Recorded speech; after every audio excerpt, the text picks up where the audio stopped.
Hi, I'm Hessam Amiri. Hi, I'm Shamail Ali. We're here to talk about the play The Boy with Two Hearts at Wales Millennium Centre. What is it like playing me in the play? Well, Hessam is very cheeky. It's kind of weird saying that when he's right in front of me, but and there is a lot of pressure playing Hessam, especially when he's in the room with me. You know, making sure that I do get his wit, I do get his cheekiness.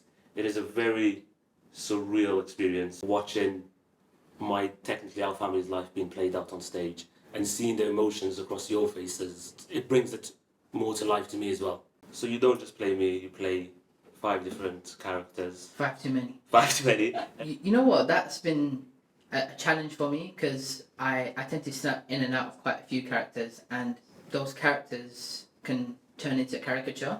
And I think you can do it at certain moments, but I think it's important to bring the realness to those scenes. What has the staging meant for your family?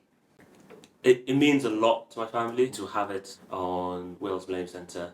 It's huge, but it also means a lot to more than my family, so other people who have similar journeys and similar stories who can relate to this a lot. Yeah, this story means a lot to me because Yeah. I've had families that have gone from Afghanistan to the UK and have gone through similar struggles, but not only that, this is a story about love, about hope, about family values, and I think that's important to bring to life and the legacy that Hussein left behind.